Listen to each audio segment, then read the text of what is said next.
payments. Oh, now you're back. Oh, now I'm back. Now we're back. Good morning, peasants. Round 2. Okay, for those of you that weren't on the previous stream, we just watched a minute of Bill Gates telling us he's not worried about climate change. All right, round 2. Let's just wait for people to fill in here. Let's see, peasants. You're here. Great, Ron. You made it. It looks a lot better on our end as far as the feed's concerned. Don't know what happened.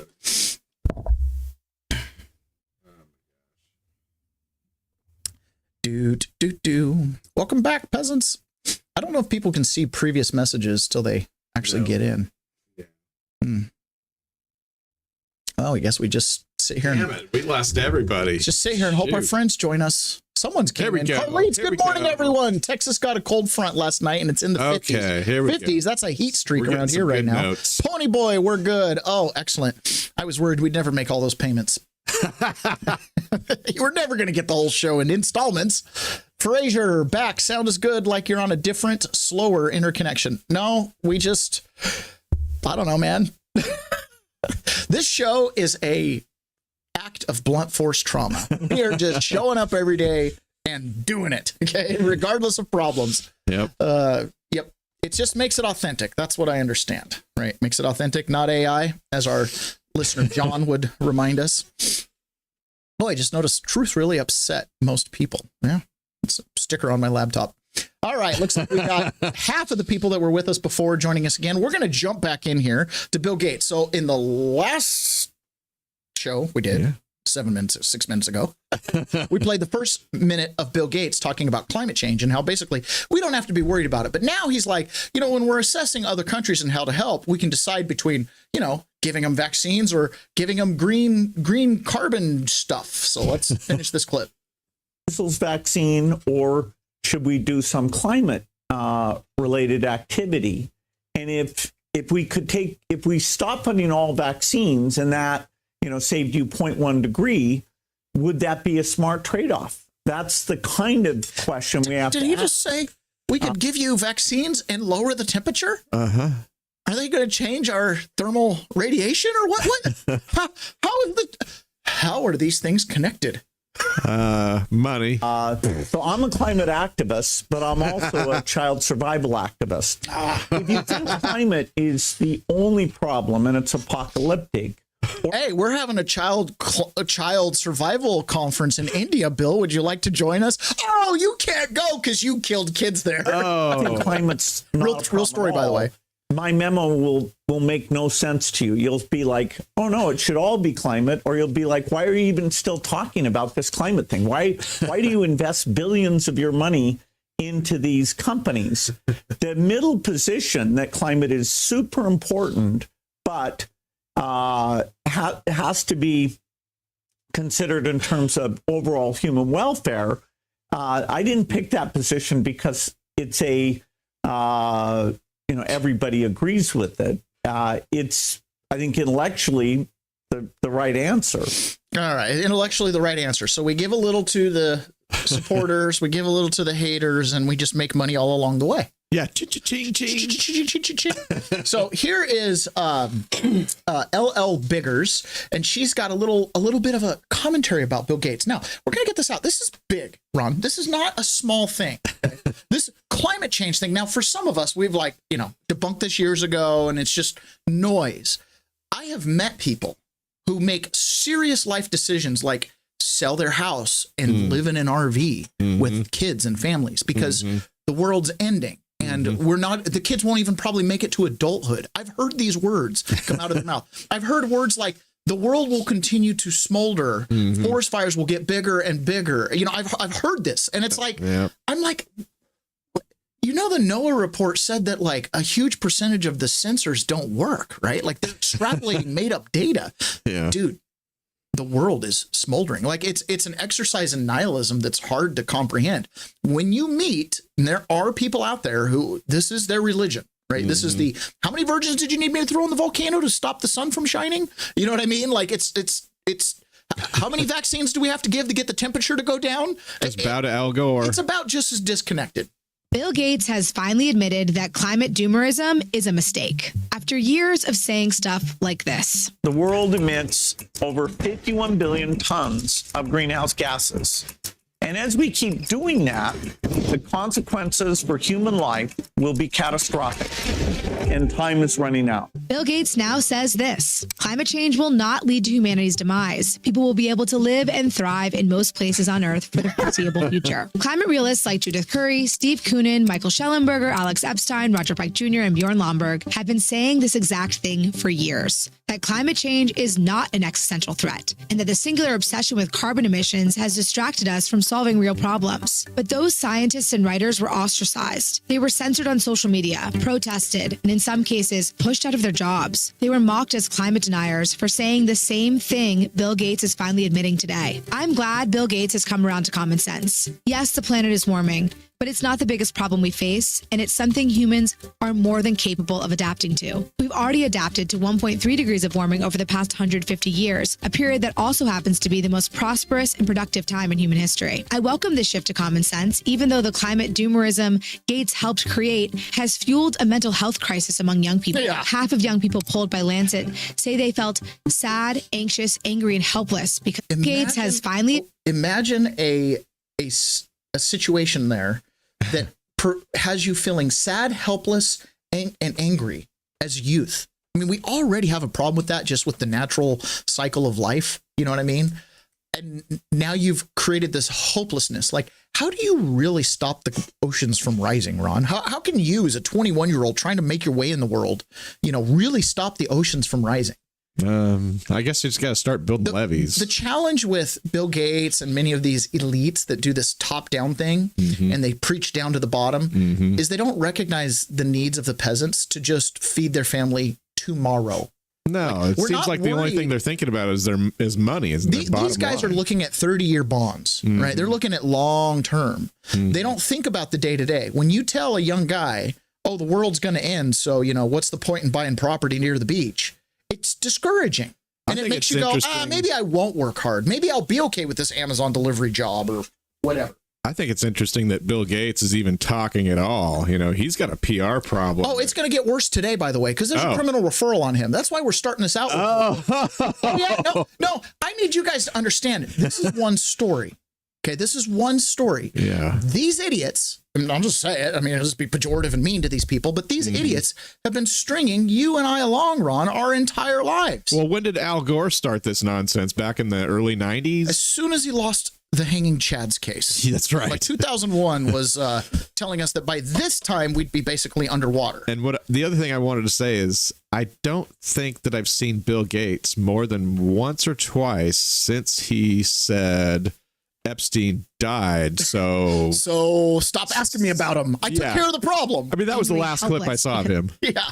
Climate change. A 2025 study found that 1 in 5 young people in the U.S. were afraid to have children because of climate fears. I welcome this shift from Gates, even though for decades developing countries in Africa have been forced to jump through absurd hoops to meet the West's net zero goals, when we know that developing with fossil fuels is cheaper, faster, and more reliable than the renewable projects we pressured them to build to make ourselves feel virtuous. Or Meanwhile, vaccines. the West still gets 80% of its energy from fossil fuels. Now Gates says this is a chance to refocus on the metric that should count even more than emissions and temperature change, improving lives.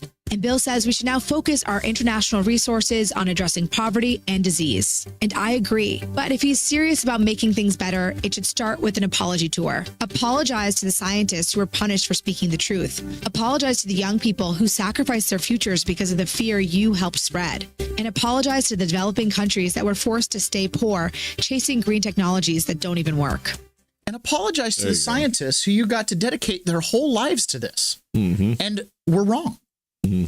Now, the reason this is so serious, okay, and this is, again, it all comes back to this big narrative. Yesterday, a whistleblower, it's just too long to play on this show, but a former CIA chief in Saudi Arabia and all these huge accolades was like, they tracked down the Tren de Agua gang stuff, the Cartel del Sol, they tracked down the election stuff. It's basically like a small clique of people funded by Patrick Byrne, and they've been into the White House, they've talked to everybody, and he's like, and that's why warships are around Venezuela, because they overthrew 70 countries. This is World War III. Maduro will die because he did, in fact, overthrow 70 countries with the help of China, Russia, Iran, and Israel. All of them are involved in this bad boy. Okay? So it's like a quiet war. It's a hybrid war. It's all out war. They actually, one of the things he talked about was when they did this original Tren de Agua thing. So Cartel Sol spawns off Tren de Agua coming out of the prison system. They went and got the smartest prisoners they had, and they taught them explosives. They taught them cyber stuff, taught them all this stuff. There's 4,000 of them, sent them to the U.S., and then backfilled with 20,000 gang members to be their muscle. And they're here right now.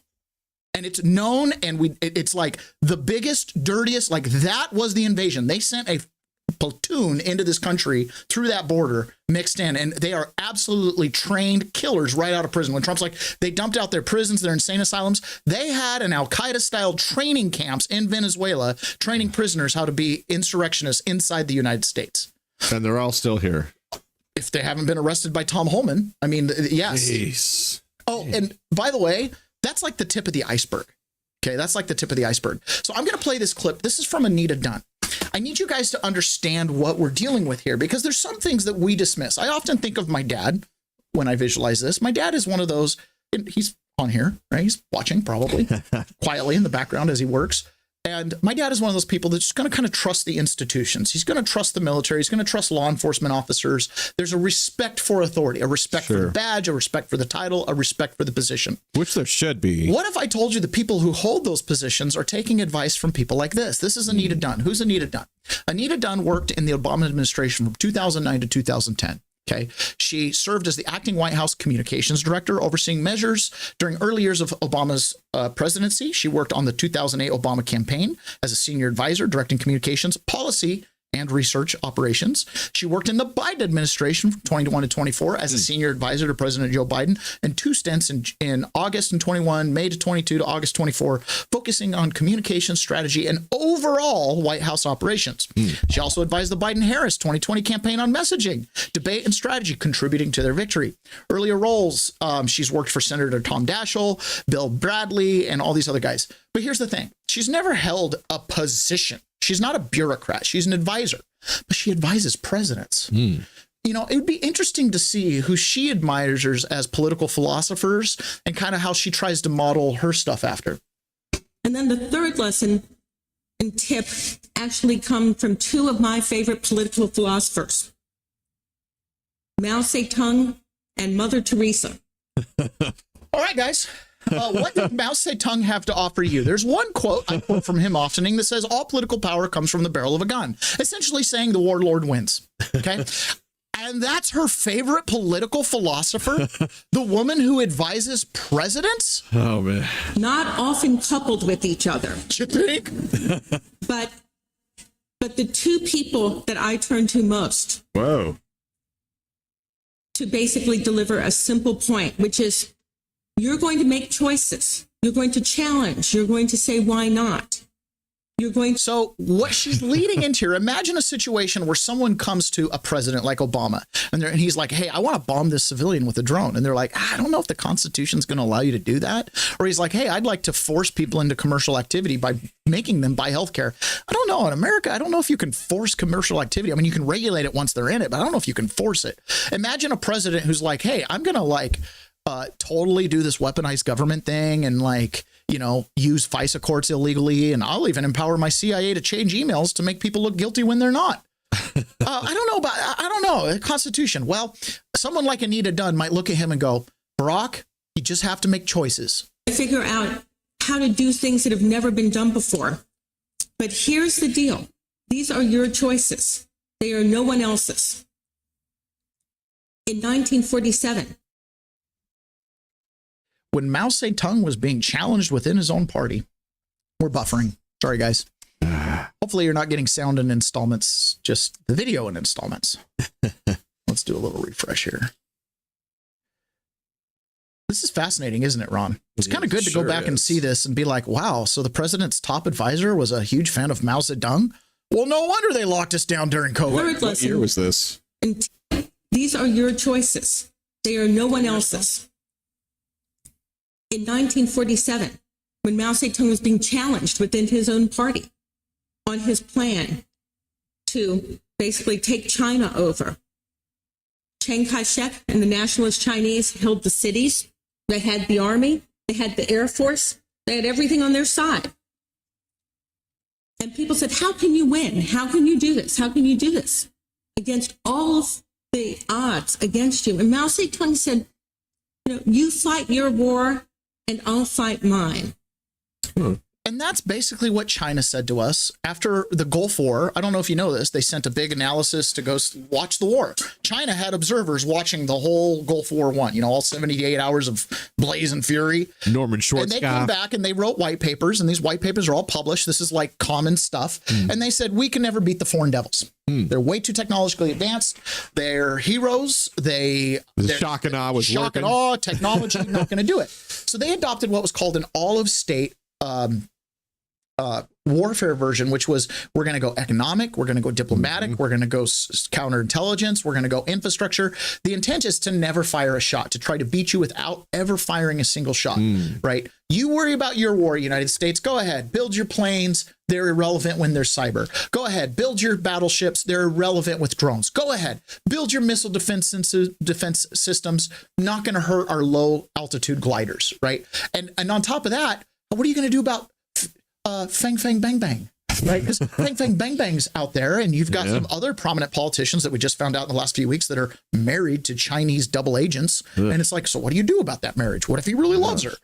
Have you ever, there's a show, I can't remember the show's name, but it has Rainn Wilson in it. And it's one of these like apocalyptic end of the world shows. There's a virus, we need help, or I can't remember what it was. Anyways, they go get Rainn Wilson from his house, and he's like some analyst at some government agency who finds something and then gets sent to the basement and ends up going to like a university to teach in a community college, right? Like kind of a loser, but extremely intelligent, but can never quite get ahead. And all of a sudden, here comes the government.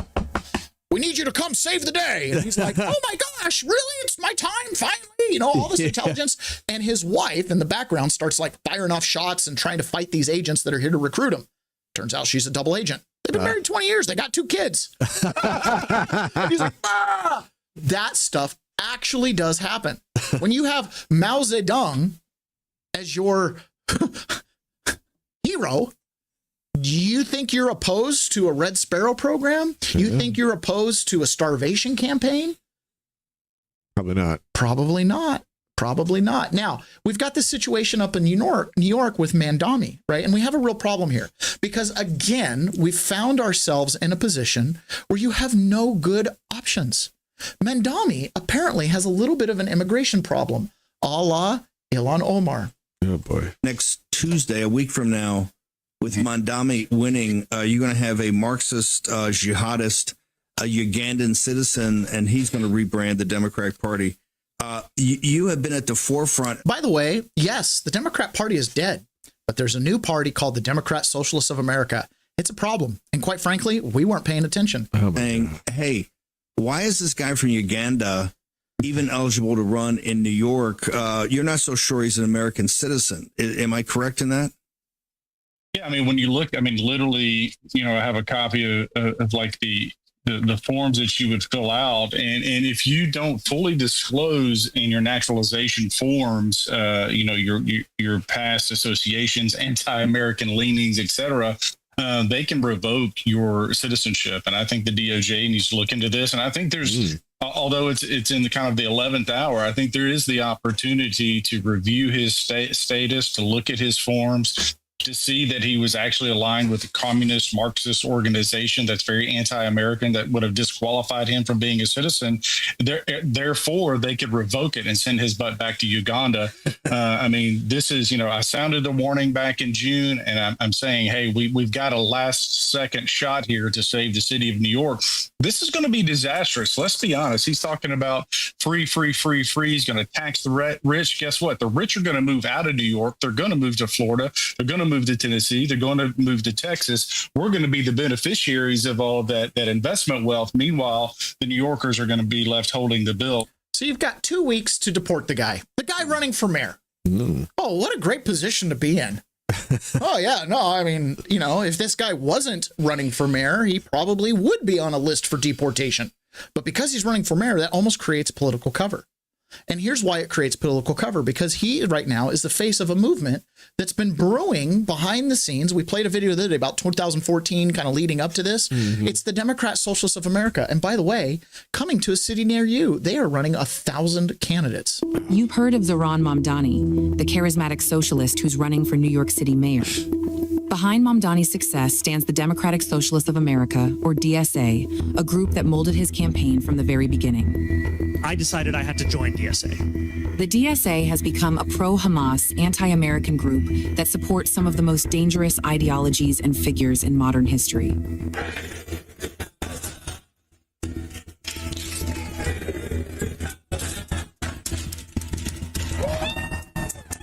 On the 7th of October, while the massacre of Israelis was in full force, the DSA International Committee applauded Hamas. They called the murder, rape, and kidnapping of civilians resistance. On October 8th, DSA held a rally where they gleefully cheered and celebrated the massacre that had just occurred. DSA even argued that there are no such things as Israeli civilians, de facto giving their approval for their murder. As they're, you guys understand, as they're quoting some of these things, they're showing the Twitter. These are leaders in this organization. Okay.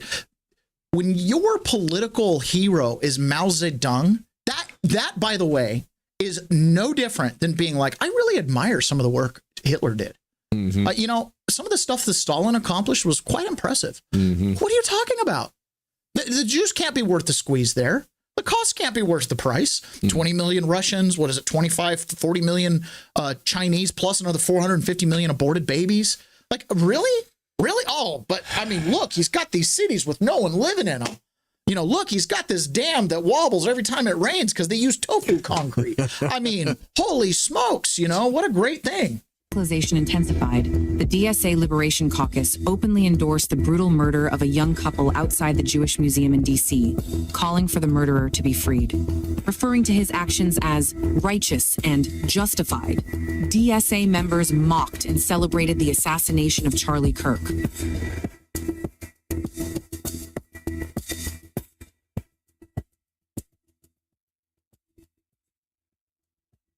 Now it's quoting a bunch of Twitter. Support for terrorism and murder runs deep within the DSA. I can think of no images like more stirring and heroic than the resistance fighters. They make figures like Hamas and quote-unquote terrorists. There are actual terrorists in the United States. The terror comes from the capitalists and their pawns. For the DSA, Israel is only the stepping stone. The real target is America. They loathe the very idea of America, denouncing it as empire. DSA has to actually be serious. Like, we have to concretely be an actual threat to empire. So the most important thing that we can do is take that empire down from within. Ultimately to overthrow our own empire. We need a movement that can drive a stake to the heart of empire. We need to orient ourselves towards insurrection. We know how to fight now because we are all fighters. In the words of the co-chair of Philly DSA, they want to build a communist party, unifying colonized people to start to attack the walls of empire to prepare for its final destruction.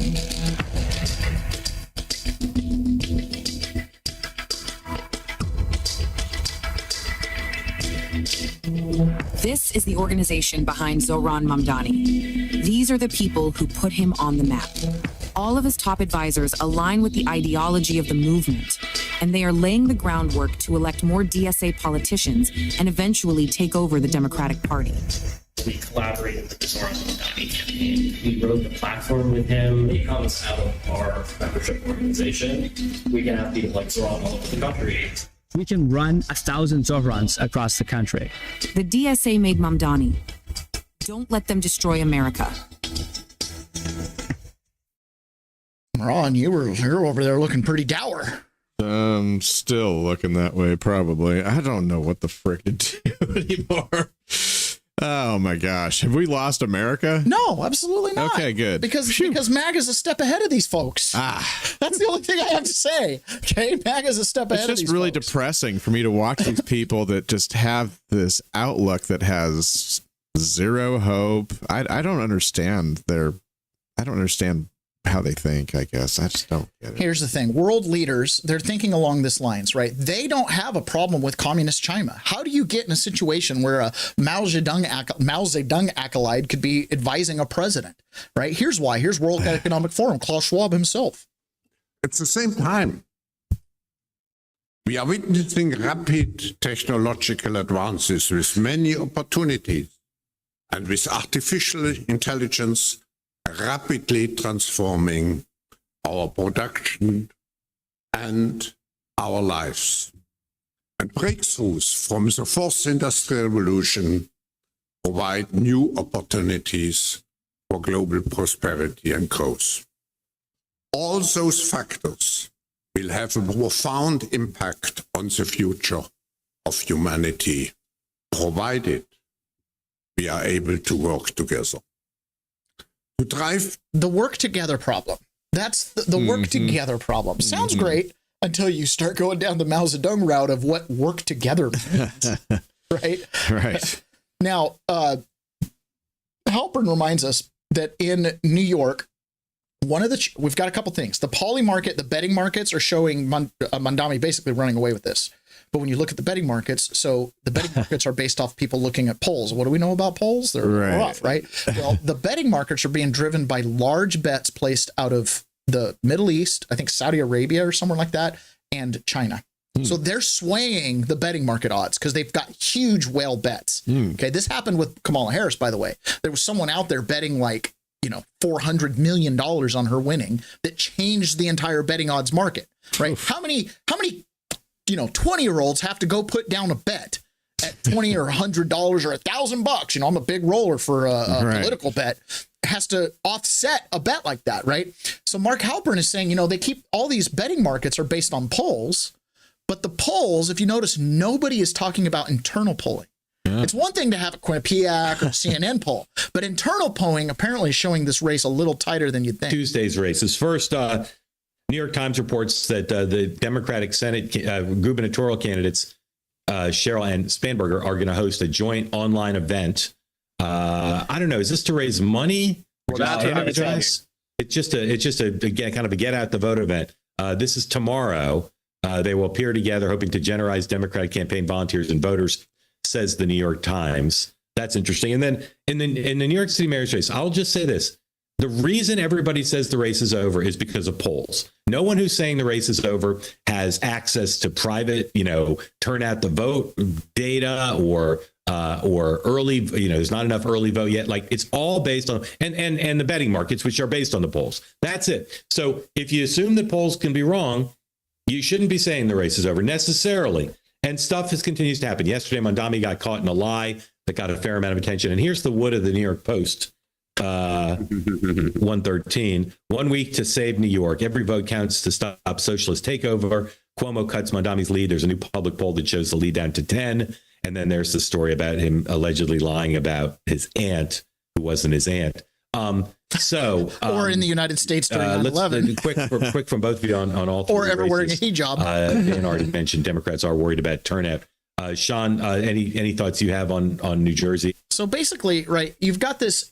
Again, another one of these zeitgeist things. The polls say he's running away with it. Look at the betting markets. Don't even show up if you're a Republican. There's no one in town that's going to vote for Cuomo or Silwa or whatever his name is, right? Mm-hmm. It's that. They tried to do the same thing with Kamala Harris. Just peacock it. Look so big and, make it look like you've got influence. Yep, it's in the bag. Yeah, it's in the bag. Now, I can confidently say one thing. My generation and younger are probably going to be done with the American empire. Right. We're done with it. We're done with the foreign wars. We've lost way too many friends in the Middle East for nothing.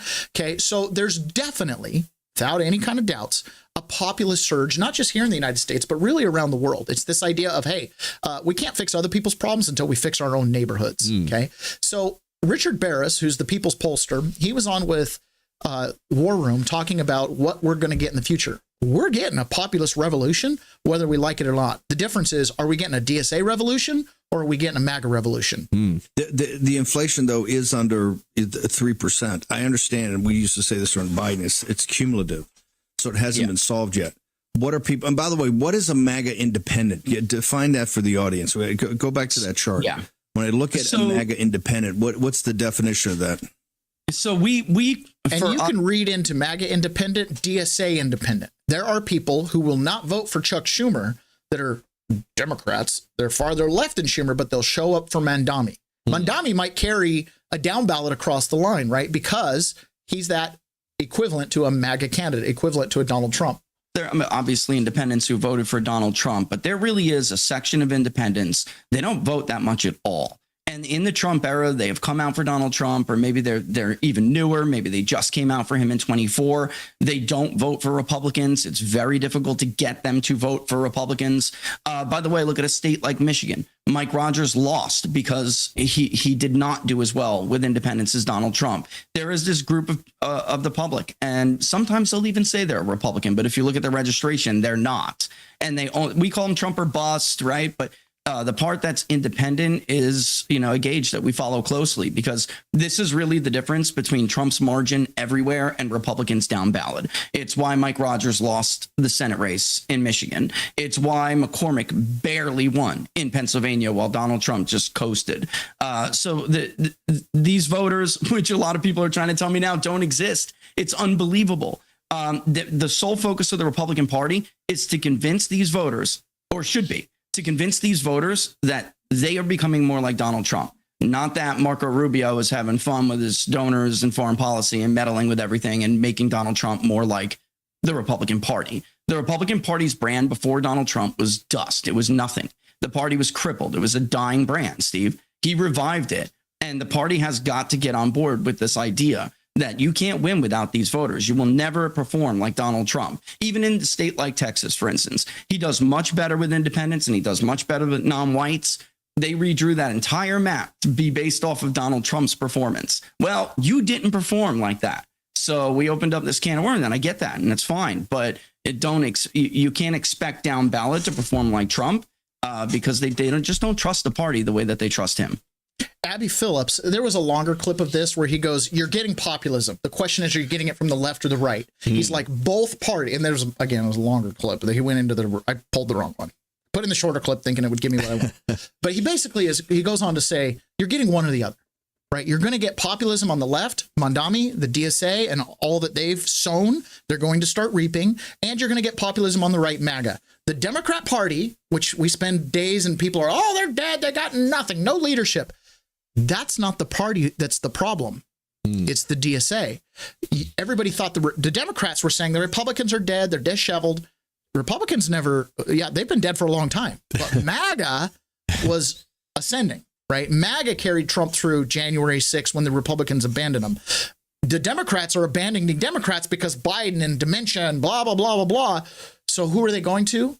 The ones who are the strongest, the Mondamis, the others that are populist, that promise something. Now, the Democrats and the socialists, everybody's kind of freaking out a little bit. Why are they freaking out?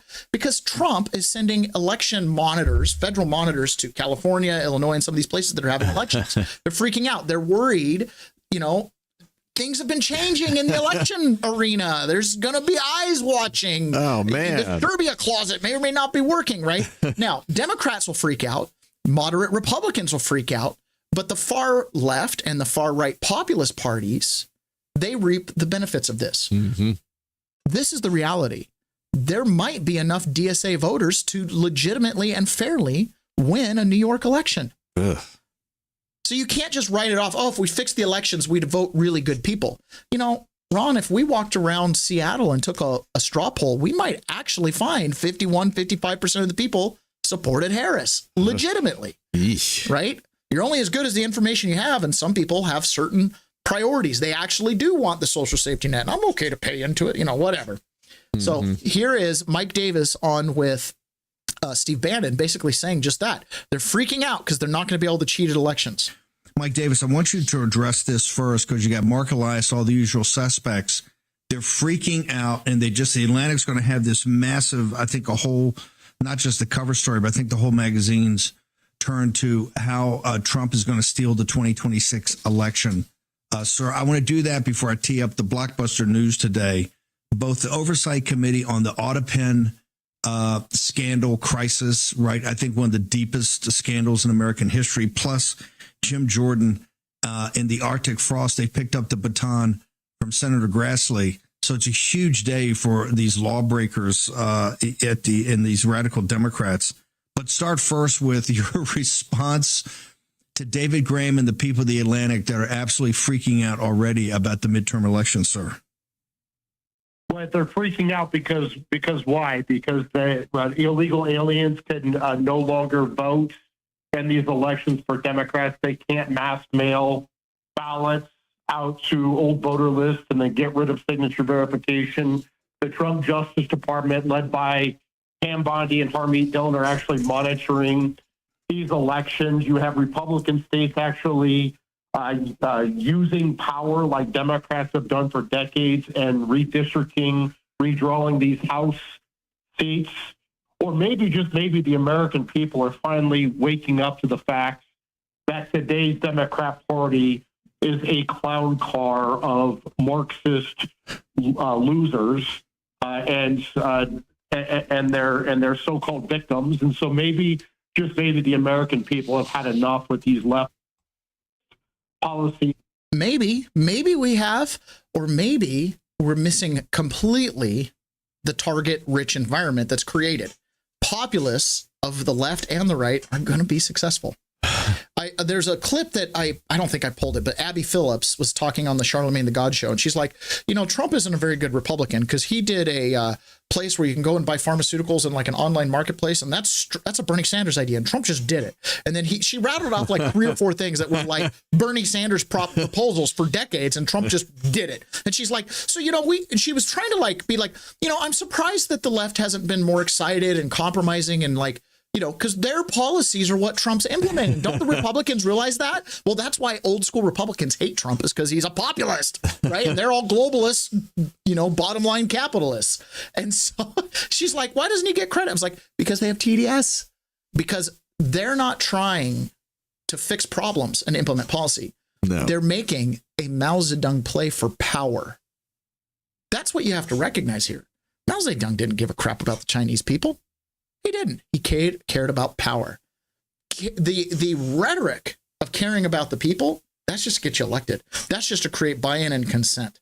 Right? In America, you have to get elected. There, you just had to get the mandate of heaven, which basically meant you're the strongest person. If you got a guy that's promised him to fix the roads, he's super popular. If you have a guy that just fixed the roads, what are you going to give me tomorrow? Yeah. Now, if you can promise to fix the roads, say it won't cost me any money, right? Then I can't blame you when the roads don't fix and you say, well, I didn't have money to pay for it. But if I give you the money and then you don't fix the roads, which is basically what the Democrats have been doing, then we start to have to cut off USA. For the last 40 years in Washington State. Yeah. Okay, so this video right here, this is an ex-Antifa member, and he's exposing the domestic terror organization, and he kind of worked his way out. They said, how did you get out of the mindset? Because he says, A, it's a real thing, and it's an organization, and B, how'd you get out of the mindset? He says, I had to do the opposite of everything they told me to do. I had to read the books they told me not to read, watch the movies they told me to watch the movies. He had to get the opinion. We're only as good as the information you have, and if you're in an information silo, you could end up, who knows where. So this is Antifa just enforcing the fact that this DSA, Antifa is a part of that. DSA is a part of the Communist Marxist Party and the Chinese Communist Party. These are all connected, and Marxist Islamic groups. Remember the Red Green Alliance? How long were you in Antifa? I believe it was about 2 years, 2018 to 2020. And were you recruited? Did you seek them out? How exactly did that work? I sought them out. I was very well aware from the beginning that it was an organization. I just wasn't sure how it operated, and I never fell into any particular group or cell. I was kind of a drifter, so I just kind of blew where the wind took me. I was led into and out of the chaos, but yeah, I sought them out. So you may have been a drifter, but can you clarify this for us? As somebody who was in Antifa, is it a actual organization? 100,000%. Don't let anybody fool you otherwise. And they have like a hierarchy and a leadership structure. What is that like? Well, the way I classify the two classes of Antifa, at least street level, you have the devotees and you have the wannabes. The devotees are people like me, people who are really in it for the Civil War aspect. We knew damn well we were playing in Civil War territory. We wanted to fight. We wanted to take out our political enemies. We wanted to take out all our rage. We were willing to do what the little trans kids on the college campus wanted, right? They're the wannabes, the furries, the one coming out in the dinosaur suits, all of which is made to make it look light and fluffy, while people like me were behind the scenes. I would walk around with a machete half the size of my fucking leg. I called it my self-defense machete. It's fucking pathetic. But so the devotees kind of use the wannabe class as human shield. So a lot of the time the wannabes would get taken out first because they want to be virtuous. They want to be there with the cameras at the front, and then holy shit, here come the rubber bullets. And then the ones in the back can be like, see, we told you. And then some of them can go to fight, and then others can go to run away. That's crazy, man. So Would you classify this organization as terroristic? Yep. My thoughts going into, you're saying they want civil war, so yeah, it's a domestic terror organization. I wish it could have gone differently. I love alternate history as much as the next guy. I'd love to see what that world looks like, but unfortunately, the reality is, like, this is bad. This is a white boy jihad, and it's gonna get fucked up. This is bad. This is a white boy jihad. It's gonna get messed up. It is pretty scary. So yesterday there was a congressional hearing with a handful of media influencers, including Michael Knowles and Mr. Welch. I think I don't even know, Senator Welch asked them if they approved of Donald Trump's pardon, specifically the January 6 offenders. So in this hearing, they had one of these police officers that was beaten by a J6er, and he did this really dramatic thing. It's a small clip. I probably should have played it, but he put Officer Sitnick's bike helmet on the table. This was Officer Sitnick's bike helmet that he wore on January 6th. He died the next day. Family just got the helmet back. And it's like, what'd he die of? You know what I mean? Like, what's the relevancy of this story? I've already offered to, make a bronze statue of any January 6 or officer that was killed on January 6. I mean, we've heard about so many of them. We just need some thumbnails to cast the bronze mold. You know what I mean? Can you please identify a person? Anyways, he asked if the pardons were okay. Maybe I'm playing this just to, get a little pat on the back here. But interestingly enough, they all raised their hands. Capitol Police officers. I want to ask a question of the panel. As you know, everybody who was involved and convicted was pardoned. Raise your hand if you believe that those pardons were appropriate. All right, so that includes pardons for folks who were involved in attacking Officer Hodges. It does. Mr. Chairman, I have to say, are we being invited? I just think, do you support Party Month? I don't know. It's nice to have a couple of right-wing influencers in our camp. Okay, Cleta Mitchell said this. Who's Cleta Mitchell? Cleta Mitchell is now in charge of election integrity unit, and she's like the election integrity czar, kind of like Tom Holman is the immigration czar, right? Okay. Or deportation czar, however you want to think of that. So she says this. Yesterday there was a Senate, Chuck Grassley released a Senate oversight report that was about 198 pages. I perused through all of it, and it had a list of specific targets and people that were targeted by Arctic Frost and Jack Smith and kind of the whole weaponization of government thing. It's damning, Ron. It's damning. There is a email in there. Let me give you an example of this. There's an email in there from a gentleman named, his name is Ed Corrigan. Okay, so Ed Corrigan apparently is like a Senate parliamentarian advisor for Republicans, nicest guy on the planet, has like 8 kids, like couldn't be a kinder Christian man, right? This is one of those people that even, shyster senators are like, that guy's unimpeachable. Okay? So this is the FBI, and this is what Molly Hemingway says. And there's been lots of commentator on this. This is so insane and so divorced from reality that it tells us the situation at the FBI was 1,000,000 times worse than even those who think it's unsalvageable believed. Ed Corrigan is one of the most beloved members of the conservative movement across every faction of the right. Look at what the FBI was saying about Ed Corrigan. Now I'm going to have to zoom this in for my own reading. Darn it. I'm just going to have to put my head real close. Okay. So this is this is an email. It's got a bunch of redactions in it, but it says, according to blank who communicates with blank, blank is a blank of Ed Corrigan. According to blank, Ed Corrigan is a pro-Putin and anti-Biden blank, along with blank colleague at the blank, blank, blank, blank. Consider what Corrigan is doing: treason. Blank believes that Corrigan and his boss, Mark Meadows, Trump's chief of staff, are engaging in willful criminal activity. According to blank, Corrigan has blank properties at which he wants to build up infrastructure to train people for civil war. Corrigan already secretly controls the Freedom Caucus and has plans that are not good for the FBI. Corrigan hates the FBI, who he refers to as spooks. Corrigan claims to have identified blank as a spook in the blank. Accordingly, blank thinks Kushner may have given classified documents to Saudis as part of the $2 billion deal. Next email. Attached, I found blank for, and here's a document about him in our systems, blank. Blank thinks that blank would be willing to talk to the FBI. Sorry for the nature of the info. If there's something you'd like me to have, blank, ask and let me know. Cheers, blank. Lots of redactions there. He's trying to wage a civil war and train people to fight? Is that Ed Kerrigan? Says all the Republicans who are like, that guy was committing treason? That guy was trying to start a civil war and train insurgents? Okay. Julie Kelly posted this. Julie Kelly said, I made this point to a conservative leader today. Most Republicans, go back to what Anita Dunn said about Mao Zedong. Go look at what's going on with the DSA. And that's essentially the active part of the Democrat Party right now. And what they say about, killing people and getting rid of the empire. Okay. I made this point to a conservative leader today. Most Republicans, especially those in Congress, have no effing clue what was coming had Trump lost the election. Senators now pretend raging over spying on phone records would literally be in jail right now. Yeah.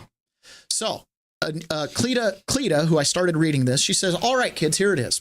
Released today by the FBI, nearly 200 pages. I'm reading this, I'm going to play in a sec. 200 pages of formerly classified FBI documents posted today at the House Judiciary Committee website that proves state law cases. Those are the elector cases with the faked criminal charges against President Trump. Trump lawyers, Trump electors, and Trump supporters were not state initiated at all. So the Fani Willis case and the cases up in New York, the Michigan electors cases, the Georgian election cases, the Arizona election cases, not started by those states. Okay. These were all proxies for the feds, the Biden feds. The FBI, with the blessing of the Biden DOJ and no doubt the Biden White House, initiated and conducted the entire investigation of hundreds and hundreds of RNC, Trump campaign employees, consultants, lawyers, supporters, all for the purpose of destroying the MAGA movement by persecuting not only the president, but anyone in his orbit. Look through the documents yourself. I did. I looked through all 198. I was actually looking for my name. See the evidence. Those puppet Democrat AGs in Arizona, Wisconsin, and Michigan, not to mention your favorite disgraced SLUT, Fani Willis from Georgia. Now, when you look at Cleta Mitchell, the fact that she wrote that is pretty stunning. They were just puppets, but remember, she was paying her boyfriend who'd never prosecuted a felony case to, prosecute the president for high crimes and misdemeanors. So, and she was sleeping with him in the Cayman Islands, and maybe the description's accurate. They were just puppets of the Biden National Democrats who pulled the strings for the indictments on fake charges against Trump and Trump electors, lawyers, and supporters. I do not want to hear one more word from these creeps and their sycophants that the left-wing media about Donald Trump being an authoritarian. When in American history have we seen this massive all-of-government investigation of normal citizens who committed no crime, but simply were supporting or were part of the opposition political party? Never, never. It is time to realize those so-called state criminal proceedings were a mere proxy for the Biden White House, DNC, DOJ, FBI, who concocted a plan to make sure Donald Trump would never or could never run for president and to cripple the MAGA movement. There are hundreds and hundreds of victims of this massive conspiracy. And worst of all, and the worst of it was inflicted on President Trump, the defendants in the Trump electors' fake criminal prosecutions, and the J6 prisoners. We can't let these creeps get away with it any longer. We need more pardons, more investigation, and prosecutions. Pardons for like the electors who are still under indictment in their states because Trump can't pardon them. Okay. Of those deprived hundreds of Americans of their constitutional and civil rights. Read it all here and start calling people to actually do something about it. Time to rise up, read the proof. It's all in the documents. She was on War Room, and this is what she had to say as a companion to that. I had to add Cleta Mitchell. Cleta, you pointed out, by the way, Cleta, they took your name in vain in the Atlantic. We did the cold open at the beginning. Of course, Cleta Mitchell's name came up and he spit on the floor. Cleta Mitchell is in the middle of this.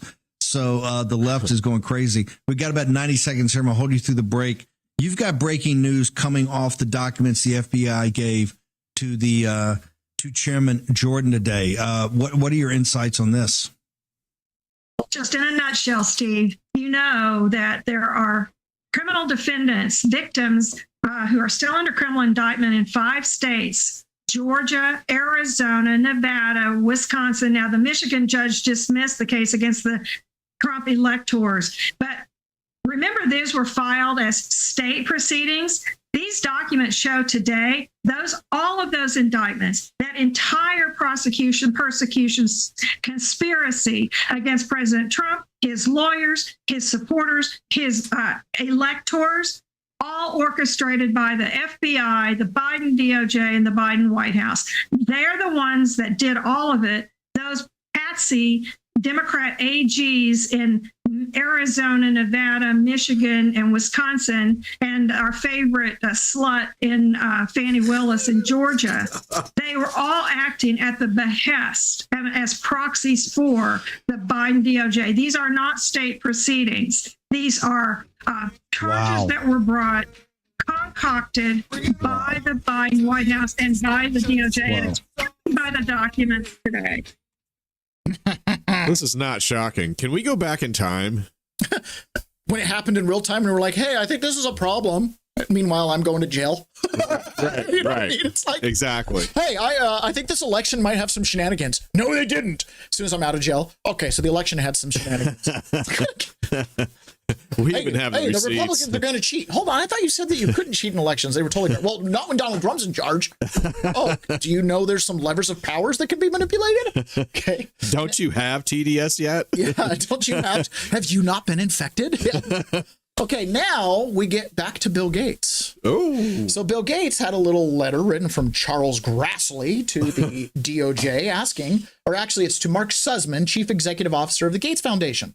So I apologize. This isn't a criminal referral. But what's happening here is Charles Grassley's got a little hint of something. Okay. Hey, Bill Gates, you might be giving millions of dollars to the Chinese Communist Party and doing it under your tax exempt status. Okay, so he says, I am writing you to ask whether these reports are true, and if not, if true, how your organization conduct comports with the 501c3 requirements. Accordingly, it reports in 2003, Gates Foundation directed roughly $11.7 million into various arms of China's communist-controlled government, as well as $2 million to a corporation of the Department of Defense, DoD, determined works with the Chinese military, and in addition, $6.7 million to state-run universities that help prop up Chinese President Xi Jinping's regime. Accordingly to reports, the Gates Foundation labels most of its grants to the Chinese government as, quote, public health initiatives concerning research, global health awareness, and sanitation, among other areas. According to the Gates Foundation in 2022 tax filings, the nonprofit provided $23 million in funding over 20 different Chinese entities, some of which were labeled as foreign governments. So then he goes in to quote the IRS codes that may or may not be violated here. He says, are the reports that Gates Foundation funneled Chinese government projects and initiatives true? Please explain. And potentially their Belt and Road Initiative. How many foreign projects has the Gates Foundation funded in the last 5 years? Are any of these direct or indirect funding to foreign governments? When determining whether or not to fund initiatives of a foreign country, what criteria does the Gates Foundation use to make its decisions? And did foreign organizations the Gates Foundation has awarded grants to provide an IRS determination letter as a recognized exempt organization? As in, no, they didn't, and you're not exempt. You're going to end up paying taxes on it. Have any of the expenditures the Gates Foundation made to a foreign organization resulted in a tax? If it's foreign and it's not a charity, even if you are a charity, you still have to pay the taxes. Thank you for your prompt review. So Gates, under the microscope from Chuck Grassley, who, while he works slow, is kind of like a dog on the bone. Now, imagine being a president like Barack Obama and you have a communist as an advisor. Okay.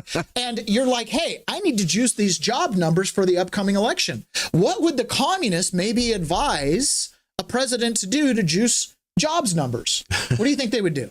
That's a country. That's really a success. It's easy to create government jobs. I could say add a lot of people to your payrolls. I can fake up the numbers if I want, but that's not the way you build a great country. You don't do that here.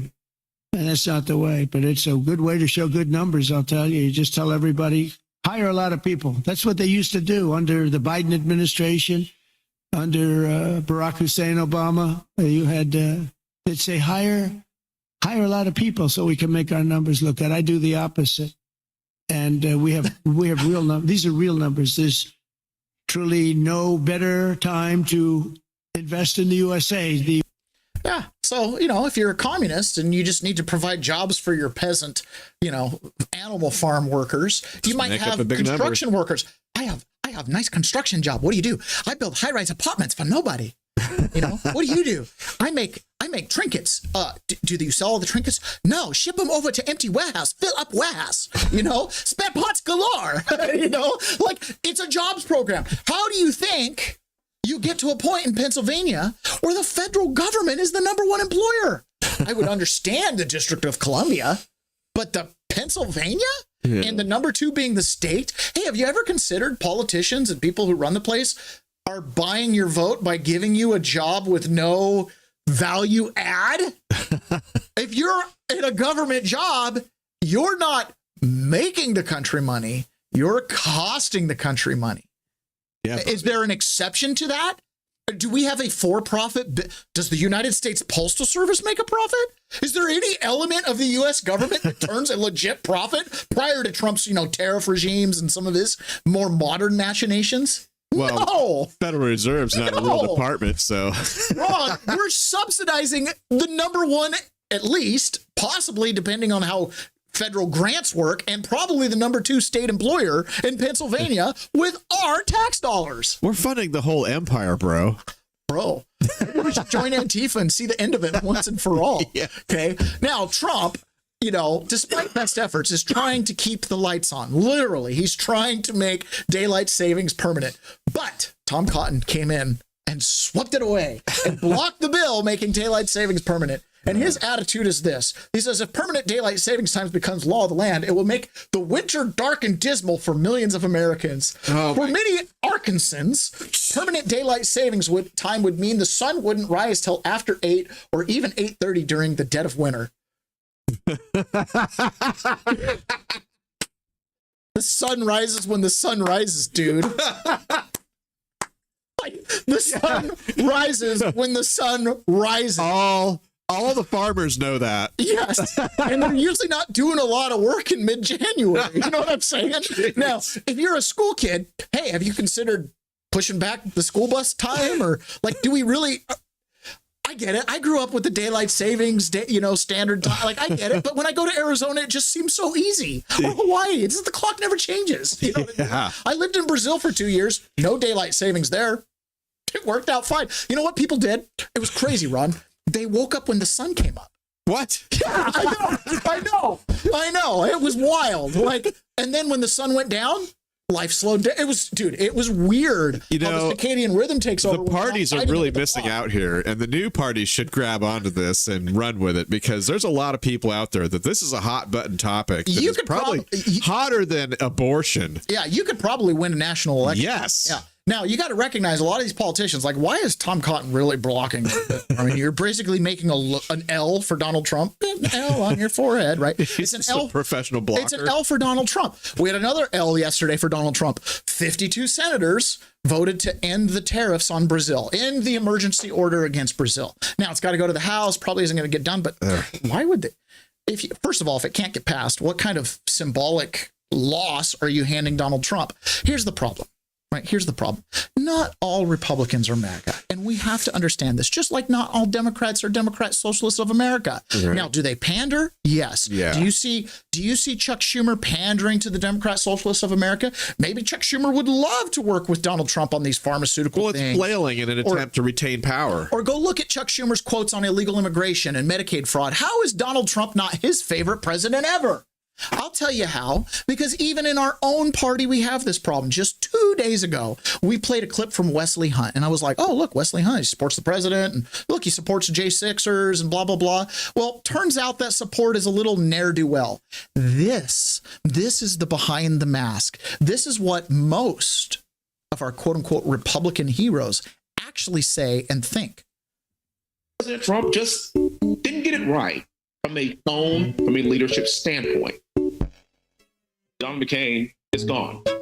John McCain, maybe you don't agree with all his policies and politics. I didn't either. But Donald Trump did not serve a day in the military, nor was he a POW in the Hanoi Hilton. You don't get to besmirch his name. But I think we as soldiers and we as Americans do understand discipline, character, what it means to have this warrior ethos, this warrior spirit within us to represent those that have come before us that sacrifice so much, and we must get up every morning and honor them. President Trump displayed that on a consistent basis. No. President Trump was running for president. I would say he's just not presidential. I got to meet Nikki Haley in person. She is remarkable. She's a strong leader. You can tell she's strong. She is level-headed. She is extremely shrewd. She's extremely smart. She's amazing. Oh, okay. Okay. That's what you got working behind the scenes, man. Wesley Hunt, you need him. You need his vote. And I would have counted him in with one of those, like, 85% MAGA, and maybe he does agree with policies, but for whatever reason, you're infected with TDS. How could you do that? How could you run off and say all that kind of stuff? Did you not consider maybe this guy might have a comeback, or, oh, you wrote him off after J6? But now that he won again, now you're like, oh, J6, oh yeah, they were horrible to the J6ers. You think Nikki Haley was going to let me out of prison? He thinks not. The best we had was RFK might launch an investigation into it. Oh, great. So around 2030, when I get out, you'll have some report that says that may or maybe not my civil rights were violated. Oh, okay, great. All right. Next big thing. Big thing. The autopin scandal. Oh. The autopin scandal is rushing up on the rocks big time. Okay. So yesterday, let's get the right setup here. So yesterday, James Comer and the House Oversight Committee released a huge report and a criminal referral to Pam Bondi. They teed up everything. They basically said everything Joe Biden signed with that auto pen, he didn't consent, he didn't know. There's no paper trail. There's not even witness testimony saying Biden was aware of these things. They took the fifth. Did Biden tell you to do this? I take the fifth. Okay. So now the House Oversight Committee, under the House, who signed off on this whole report with Mike Johnson, the House has declared everything Joe Biden signed with the auto pen null and void. Whoa. Pardons, executive orders, and more. Whoa. Yeah. So we're going to listen to a couple reports on this. Big deal. This is like, by the way, this is nation ending. Yeah. If the president, like, there's this doctrine of laches, it's too late to change anything. I know personally people who got out of prison because of Joe Biden's commutations and pardons. Do you go pick them back up? Do they get that second chance? Right. It's really easy. So now you can prosecute Fauci, or now you can prosecute Adam Schiff. Sure. What about my friend Daryl? How do you get all the other toothpaste back in the tube? What about my friend Daryl? Or what about these executive orders he signed? Right. You know what I mean? Like, how do you get that back? This is nation ending. There's a real concept of continuity of government, right? That at 11:59 noon is the last minute of one president. The next one puts his hands on the Bible, and that authority passes somehow through that Bible to the new president. And that's the moment, right? Yeah. Oh, I already hit play once and let it buffer. Gave another little intro, and I still missed it. All right, let's see. The inner circle, Joe Biden's inner circle, covered up for the country the fact that he was in mental decline and that he was so unavailable to do his job on a daily basis that the staff secretary, probably the most important person in the White House, the guy you see next to Donald Trump every time he has a press conference and he's signing a document, Will Sharp. Well, Joe Biden's version of that person, Nara Tanden, didn't see him for 6 to 8 weeks at a time. She had no idea whether he'd approved the documents that were coming through her hands. He was an AWOL president in decline, and the people around him misled the American people. That's what this report says. And then the man sitting right next to you on the screen, Jim Jordan, releases some bombshell documents today in this other investigation. What do we know now? We know that the memo that the FBI used to open up Arctic Frost, which then targeted 160 Republicans, 92 conservative groups, 8 senators, 1 House member, a president, and a vice president, was really deficient under the guidelines of the FBI. The memo that opens up Arctic Frost uses words like evidence suggesting. It doesn't actually lay out a predicate. And it's looking at a crime that by submitting alternate or fake electors, as they use, or fraudulent electors is the term they use here, they committed a crime. The memo does not address the fact that in 2 prior times in American history, similar fake, fraudulent, or alternate electors were submitted in South Carolina, 1876, Hawaii, 1960. No prosecution occurred. That isn't even mentioned in the FBI memo. So bombshell stuff from Jim Jordan and James Comer today. What are you interpreting from these discoveries? And the question I get asked most often, you come up with all this information and nothing ever happens. Now, things are beginning to happen that never happened before. Where do you see this going? Well, I think Kash Patel and Pam Bondi are going to continue to provide extraordinary clarity to Chairman Jordan, Chairman Comer, and others to get the evidence to make the decisions about whether crimes were committed in this process. What you're seeing in Arctic Frost is a redo of Russia collusion, a weakly predicated case that looks like a Democratic opposition research project being done by the FBI, and you get the National Archives and Congress helping them. I think that that's what this is going to turn out to be, another Russia case. You see a prima facie case that they abused power. Okay. Sometimes it's like, saw it happen in real time, man. Saw it happen in real time. Now, Now, Scott Jennings was on CNN, and obviously, they're talking about this issue with pardons. And Scott Jennings, in his miraculous way, which, by the way, Scott Jennings, great. I don't know if he's MAGA. He's kind of, to me, one of those Wesley Hunt guys, like he's a McConnell acolyte, but either way, he's on CNN. And what was the clip yesterday? Oh, Lawrence O'Donnell. They pay Scott Jennings to lie on CNN. Well, let's listen to some of Scott Jennings' lies about the auto pen. George W. Bush, and forgive me, I'm doing some research here in real time. They're on justice.gov, Office of Legal Counsel. Date of issuance, July 7th, 2005. So this is the Bush administration. They ask whether the president may sign a bill by directing that his signature be affixed to it. And the Justice Department says, yes, the president need not personally perform the physical act of affixing his signature to a bill he approves and decides to sign in order for the bill to become law. Rather, the president may sign a bill within the meaning of Article 1, Section 7 by directing a subordinate to affix the president's signature to such a bill, for example, by auto pen. The issue is not the use of the auto pen. The issue is the last thing you said, directing someone, the president, making a decision. What Comer and the guys over at Oversight have found is that there's no clear evidence that Joe Biden personally made the decisions that only a president can make. Well, that's a fair question, but signing legislation is as much a presidential power as issuing pardons is, right? They're both in the Constitution. The president has the power to execute, to execute legislation, has the power to pardon. If as is the case with George W. Bush, he can delegate the signing of legislation. You guys are missing the point. The allegation is Joe Biden had no idea that his signature was being affixed to certain things. And if that's true, it is a valid question. If the president doesn't personally make a decision or make a direction. I think it's perfectly a valid question. I'm just saying the notion of presidents delegating their authority, president's not a figurehead, even on constitutionally mandated powers, the president can delegate his authority, and that might have been the case here.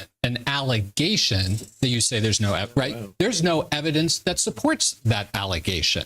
Every piece of testimony that's come before the committee so far by people who would be in the know have all said the president knew, he was aware, he directed. The president has... Okay, who's getting paid for the lies? That's the not truth, right? This guy, I don't even know who this guy is. Lies are coming out of his mouth. Okay. Yeah. Now, Barack Obama later today is going to tell you that we have to have one set of facts. I bet we could find a clip where Joe Biden says he didn't know what he signed.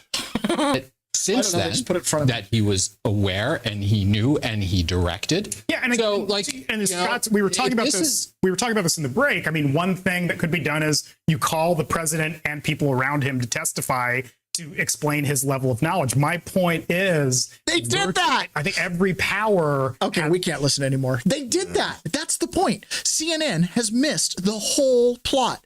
They did that. They brought people in and asked them exactly what they did. And guess what? They had nothing to say. The staffers confirmed that they would go weeks, months, and even years without communicating with Joe Biden. This is a massive. So Joe Biden knew everything, right? Oh, yeah. And what we determined was every pardon should be declared null and void. Well, back to that point, I want to get into specific pardons in a moment, but that's all well and good to say they're null and void, but I'm a lawyer, so I'm going to ask you this. Is there really any legal means of challenging these pardons? I mean, I don't see any federal court that wants to get involved in what seems to be unknowable with the president's plenary pardon power. I think they're going to call it a political question and say we're not getting involved. The staffers. That's a real concern, right? Now, if you guys remember, some of this is a little obvious. Like when Adam Schiff was asked, hey, is there any reason why somebody would need a preemptive pardon? ever heard of somebody getting a preemptive pardon who was innocent of all crime? Who's just an innocent person? Have you ever heard of that? Just somebody getting a blanket pardon and they're an innocent person? But no, I think that it's an effort not only to prospectively pardon people for things they have not yet been charged with and may never be charged with, but also it's the president's own family. It's people that have been covering up for the president in addition to his own family. Now, you might think that he's talking about Biden, but this is December 2020. The nature of those the president has surrounded himself with, including his family, and that is it's been essentially a den of thieves environment. And so I think the president views this as his way of trying to protect those that have protected him. Have you ever heard of somebody getting a preemptive pardon who was innocent of all? You almost could play that right now with Adam Schiff being like, no, and the Trump's family. It's like, fast forward. It's perfect. It's a perfect analogous. Now, Josh Hawley was concerned about something, and that is payoffs. Because in the House's investigation, they found out somebody was sitting in the room during the negotiations of some of these pardons without pops. Have you ever heard of a signing bonus or a performance bonus if the president wins re-election? His advisor gets a check for $4 million? Yeah. So, yeah, it's outrageous. This man right here, how much did you get if Biden won? $4 million. So did you maybe have an incentive to cover up his ill health to keep him in the race to maybe get a shot at that money? Really does raise the question, who was making the money here? Because here's the thing I notice about Comer's report. Hunter Biden is in a bunch of these meetings. Now, Hunter Biden doesn't go anywhere where there's not money involved. So I just want to know, like, how many Hunter Biden paintings, how many masterpieces did Anthony Fauci have to buy in order to get his pardon? What about Liz Cheney? Like, what did she have to pony up in order to get her pardon? I mean, you know that there's an angle on this thing. Follow the money. Somebody's making a lot of money here. Follow the money. Now, here's James Comer on with John Solomon. And what is Pam Bondi going to do? He says, I have put this on a silver platter for her.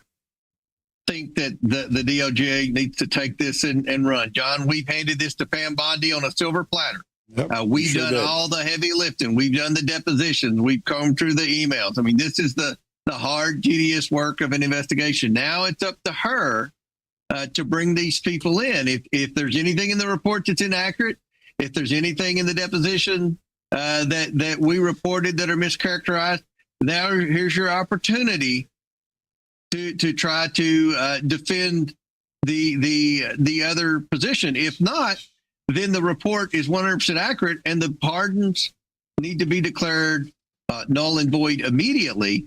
I would go further, but now this is me, and I would hold some of these people accountable for misrepresenting the president's health and for abusing their power as a bureaucrat in the White House that was essentially forging the president's name on pardons. I mean, you could ask a lot of questions. I know some of the people that were pardoned from Kentucky, these are wealthy Democrat donors.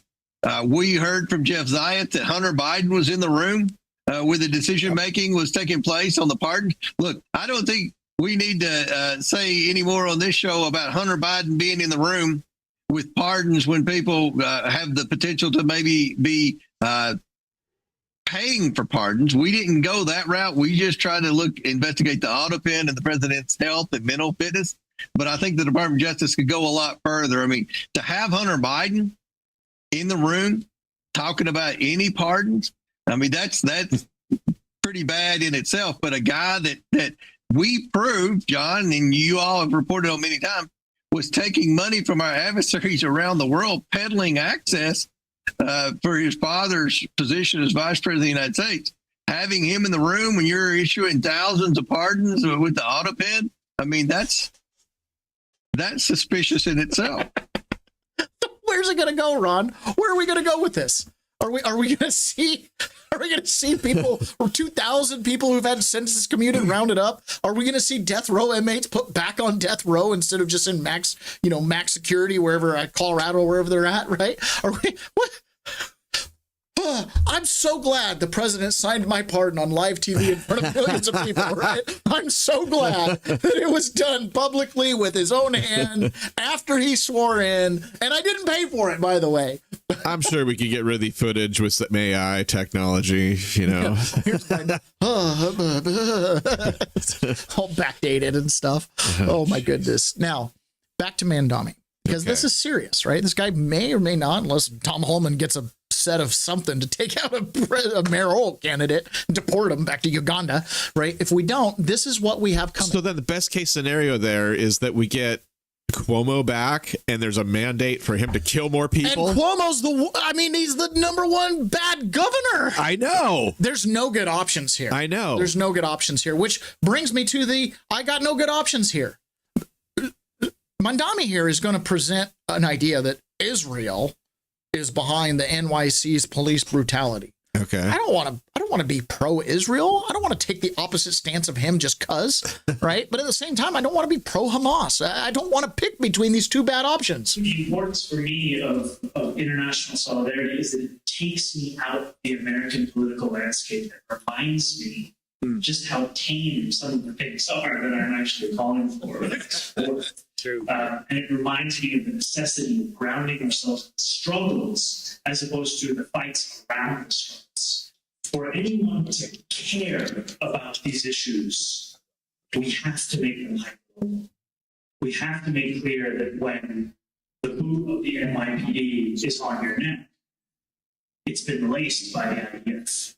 We are in a country where those connections abound, especially in New York City. You have so many opportunities to make clear the ways in which that struggle over there is tied to capital's interest over here. This is Marxist. We're going to take an international struggle. Oh, look, the Gazans are suffering.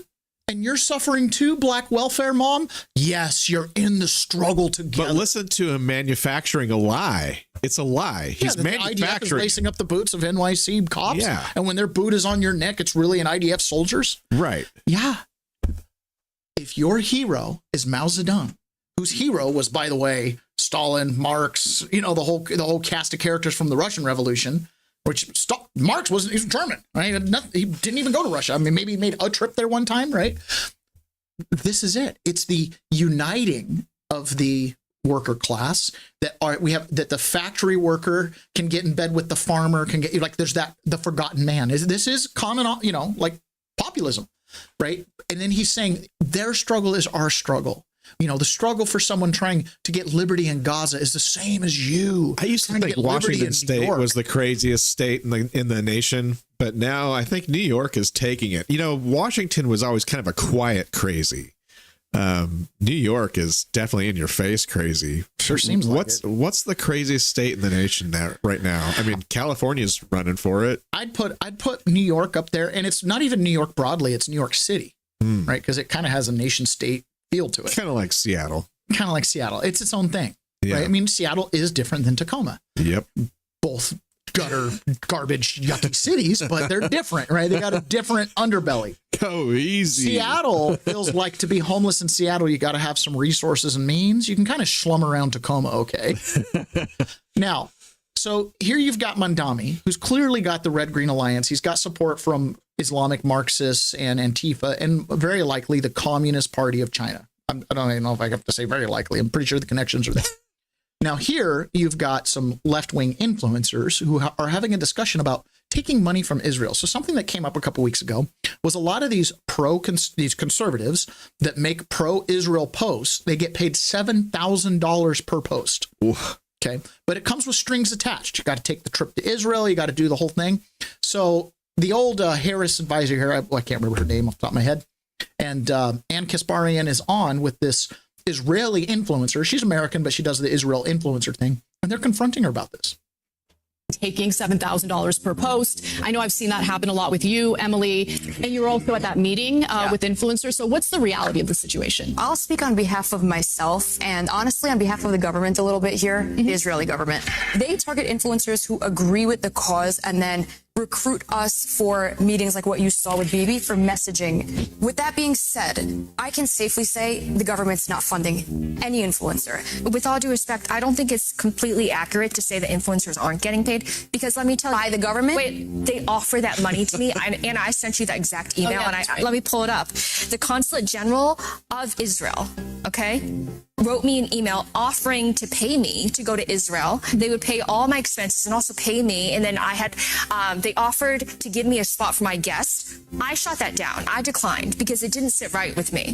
This is about a year ago, If tomorrow I got bankrolled by Israel, I am already pro-Israel. Why can't I be paid for that? Are you registered as a foreign agent under FARA? They're paying me for a service. I work there. You should be registering under FARA. So these influencers aren't just influencers because they have a message.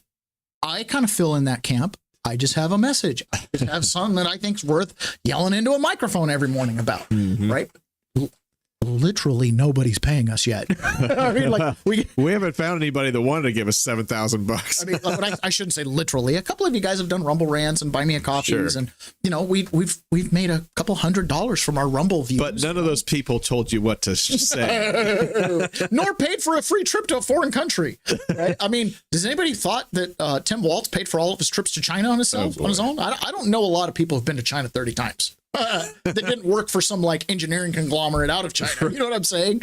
It's a little weird. So you've got Mandami, who's trying to connect police brutality in New York to IDF soldiers. You've got the Israeli government connected to IDF, by the way, if you didn't make the connection, who's trying to pay. This is a big psyop. What you see online, you don't really know left or right. They were trying to pay Kamala Harris's campaign advisor to come be a Israeli surrogate. It's pretty interesting. I mean, shockingly interesting. And again, this has nothing to do with Republican, Democrat. These people overseas would not care what party you're associated with if they thought that they could give you money and it would help them. No, in fact, Tom Fitton brought something up and he was like, yeah, this Israel thing's not new. Do you remember when do you remember that Monica Lewinsky was an agent of Israel and Israel was recording he and Monica's conversations and that they got caught using it as blackmail to influence American policy? Do you remember this, Ron? No. Let's also take a trip down memory lane. This is crazy. In the 1990s, Benjamin Netanyahu, Bill Clinton, and Monica Lewinsky. Stick around for this one. So in a scandal that has been largely lost to contemporary memory, Israeli Prime Minister Benjamin Netanyahu was alleged to have blackmailed then President Bill Clinton by revealing to him that Israel had collected tapes of phone sex calls between the 42nd president and White House intern Monica Lewinsky. The story is worth revisiting amid allegations that Jeffrey Epstein was involved in a long-running Israeli blackmail operation of his own. So Clinton met with Netanyahu in the Oval Office in February 1997. Subsequently, according to testimony Lewinsky gave to the special counsel's office, Clinton Secretary Betty Curry reached out to Lewinsky to invite her to an Oval Office meeting, telling her Clinton, quote, had something important to tell her, unquote. It would turn out to be their final sexual encounter. But Clinton also used the opportunity to tell her that a, quote, foreign embassy had tapped his phone and recorded their conversation, Lewinsky said. Clinton did not specify which embassy, though the meeting with Lewinsky came the month after his meeting with Netanyahu. The special prosecutor's report was far more concerned with Lewinsky's claim of the sexual encounter that day because it contradicted Clinton's claim that they had had only one encounter that year than they were with the fact that a foreign government was spying on the president and letting him know about it. The AIPAC was spreading money all over. Prosecutor was also interested in Clinton's response, namely that he proposed cover stories. These are cover stories that the two could employ if they were confronted with the tapes. Clinton suggested the pair say they knew they were under surveillance and the phone sex was a, quote, put on for whoever was listening. That's an awfully flimsy idea, but look, he was guilty. The man did not have much to work with. Now, in April, Netanyahu and Clinton met again for a private visit. On a Saturday then in May 1997, Clinton again had Curry invite Lewinsky to the White House. During that visit, he broke up with her, Lewinsky testified. The next fall, so this is fall of 1998, Clinton hosted Netanyahu and Palestinian leader Yasser Arafat for a summit at Wye River, Maryland. Toward the end of the summit, at 7 a.m., after a long night of final negotiations and handshakes, Netanyahu approached Clinton privately to demand the release of convicted Israeli spy Jonathan Pollard, long a cause celeb of the Israeli far-right. That's according to reporting at the time from the New York Times. Now, Netanyahu brought up the sex tapes in the context of the Pollard demand, according to subsequent reporting by Washington Examiner editor Daniel Harper in his book, Clinton, Inc., The Audacious Rebuilding of a Political Machine. He writes, quote, not wanting to directly threaten the powerful American president, a crucial Israeli ally, Clinton was told that the Israeli government had thrown the tapes away, but the very mention of them was enough to constitute a form of blackmail, Halpern reported. The talks almost broke down as CIA chief George Tenet told Clinton he would resign on the spot if Clinton agreed to the terms. So instead, Clinton agreed to, quote, review Pollard's case. He did not release him. Pollard was eventually freed in 2015 under the Obama administration. Now, on the last day of his first term, Trump pardoned Pollard's handler. Back in Israel, Pollard is now an outspoken supporter of extremist National Security Minister Itamar Ben-Gvir, and has called for the full ethnic cleansing of Gaza. I don't know, Emily, what do you think? What did Netanyahu tell Bill Clinton? I'm so curious. Is there another foreign embassy that this could be? Old games, same people. That's the crazy part. Old games, same people. Yeah. Now, do you want to know how ultimately insidious this is? The takeover? Yeah. Okay. Now, we have been seeing a transition from legacy media to new independent media. I actually call it independent media, democratized media, social media, whatever you want to call it, right? You and I are attracting viewers. Okay. You and I are sharing our perspective. We look the same as the big guys. I mean, not as good. Our lighting's not great. Our cameras aren't awesome. Sounds a little fuzzy. We don't always start on time, but you know, there are 2 and 3 minute clips where this is as good as anyone, right?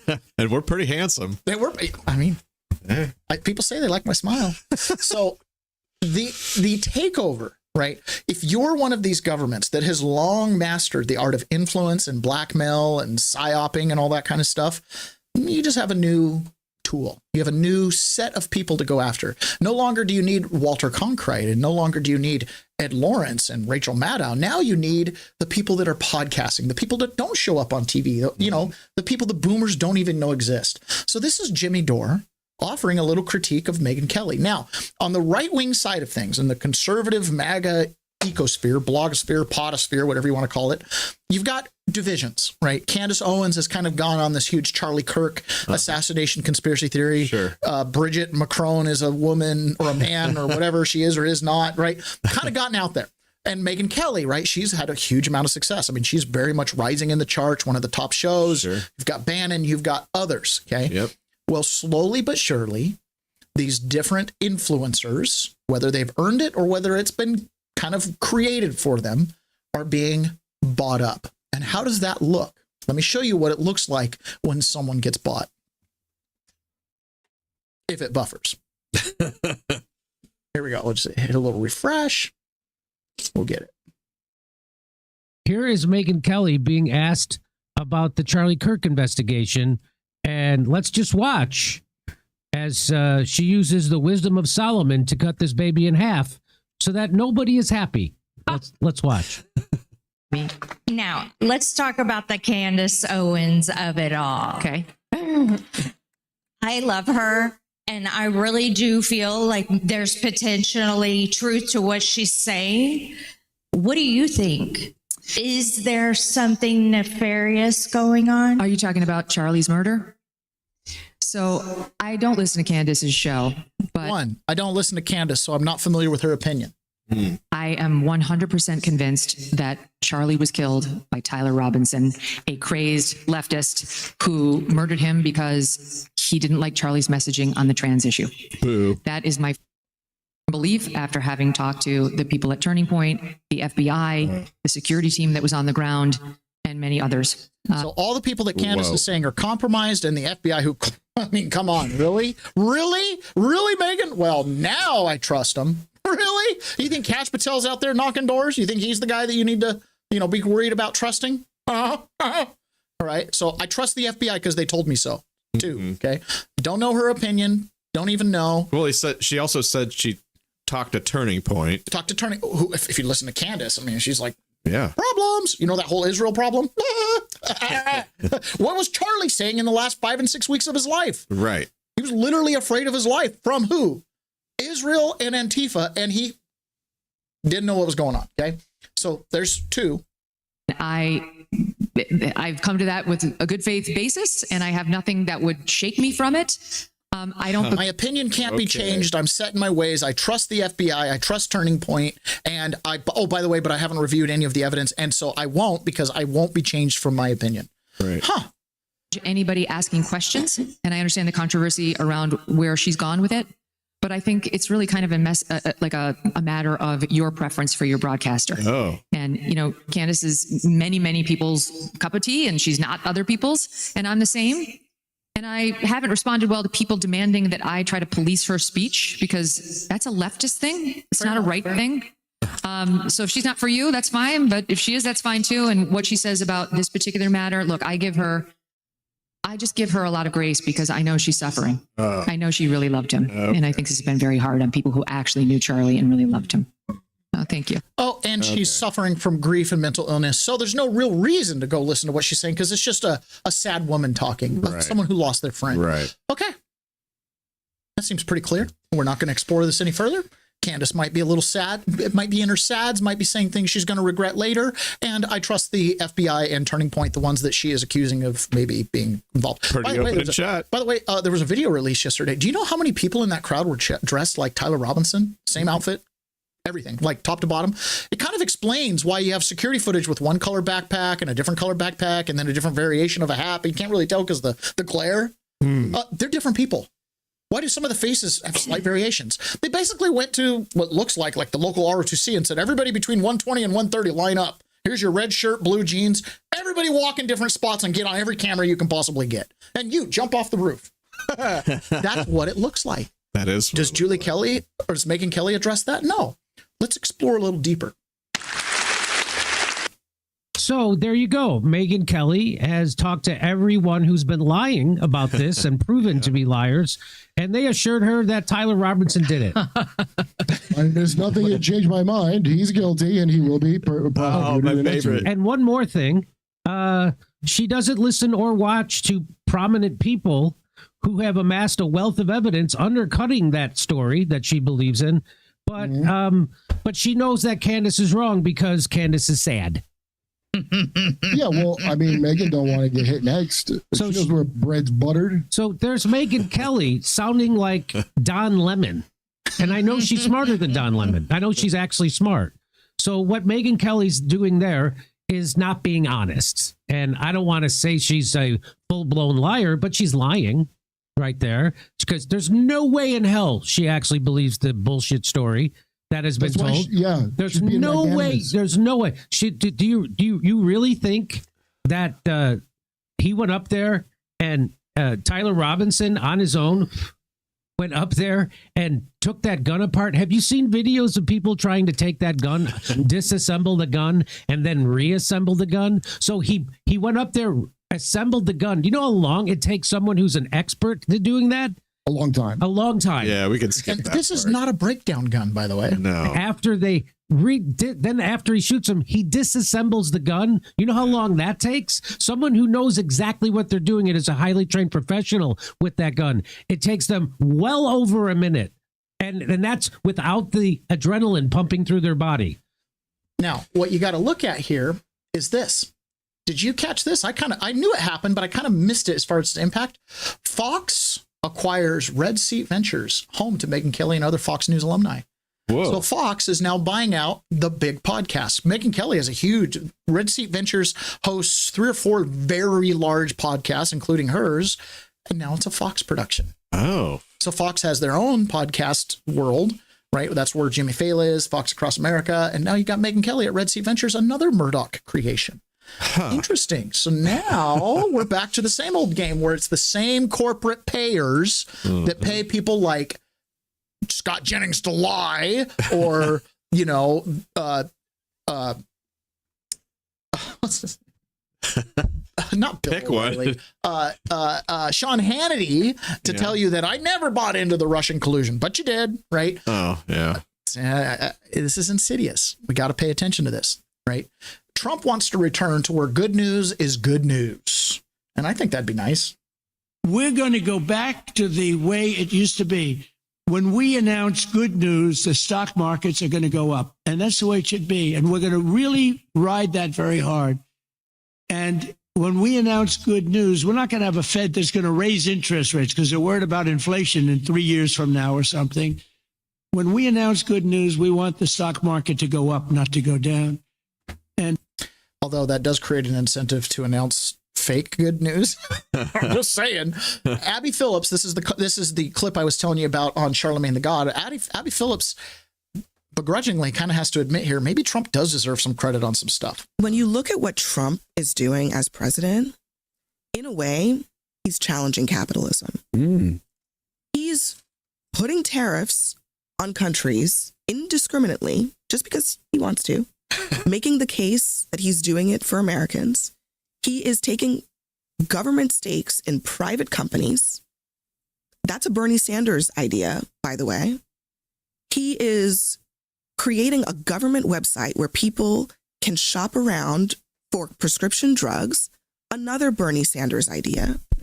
So his willingness to just take some of these ideas that Democrats have been talking about and just do them, no matter how controversial they are, has been one of the things that, whether you like him or not, what people will say about Trump is that he does what he says.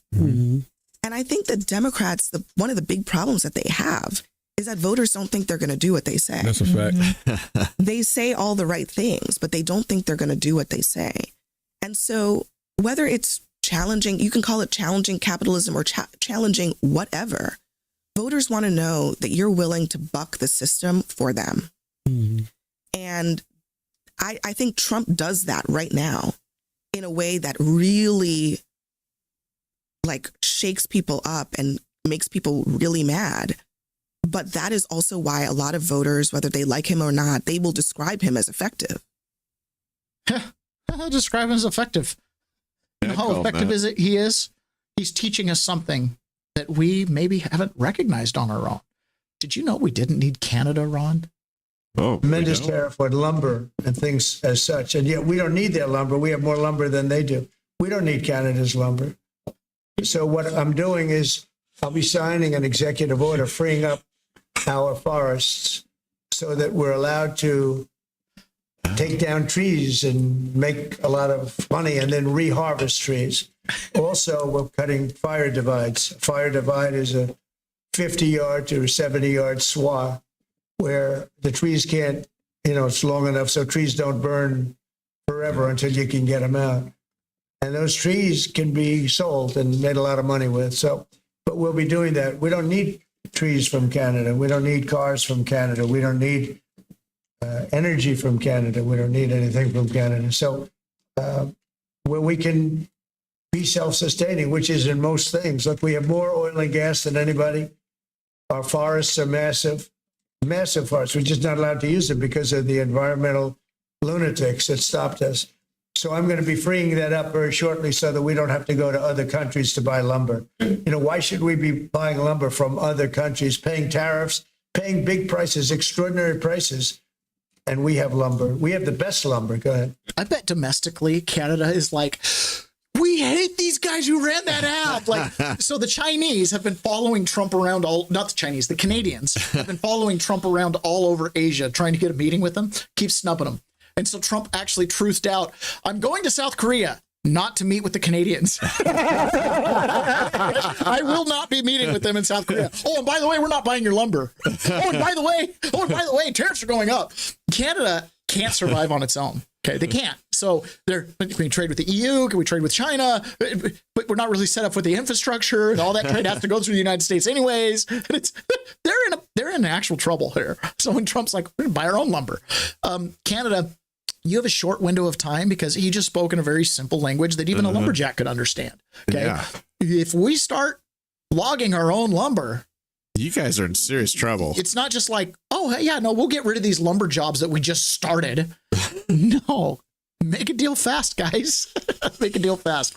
Okay, that's it for everything. We got we had a double start this morning, so we're a little late getting wrapped up here. We're going to jump over into private, and we are going to find out about, Ron, is it a spaceship or a comet that's looping around the sun right now? Oh, no. Okay, this is like getting to be, we're going to find out on tomorrow. Is it the 29th or 30th? Today's the 29th. Tomorrow, it comes around the sun. Oh. Tomorrow, it comes around the sun. And we are going to know if it gained speed or turned or whatever it had to do, if it's intelligent or just a rock. Or if there's a beam hitting the earth, disintegrating us. It's getting close. It's getting close. Tomorrow's opener might be the opening scene in Independence Day where they're all on the roofs like, Yeah. Okay. It's coming. All right. We actually have a whole bunch of you. We've got more viewers on X right now than any of the other platforms. Oh, wow. Those of you viewing us on X, we would love to have you come join us in Rumble. We primarily want to have you in Rumble. We have the Rumble chat open. We interact with all of our listeners. May Raisin. Hi, Taylor. It's me, your favorite middle sister. Oh, hey, Mary. How you doing? I had to think about that for a second. Carlitos, no daylight savings in Puerto Rico either. It was confusing when I moved to the mainland. I know it is a little weird. So anyways, thank you guys for joining us today. We would love to have you over on Rumble that are on X. Please seek us out. I don't know, probably click one of the links or somewhere, something maybe in my profile, however you're looking at it. You can find us on Rumble. Follow us there. We'd love to have you every single morning at 6:30 a.m. to 6:35, give or take a few minutes. And we love it. All right, guys, we're going to be jumping over into private. Don't forget to visit Peasants Perspective, leftbehindwithout.org. And please, please, please repost the show and make a comment in the show comments, like down in the comments. Helps with the algorithm, helps the show spread. And with that, we'll be jumping over into private to talk about asteroid/alien spaceships, accelerating the deportation numbers, and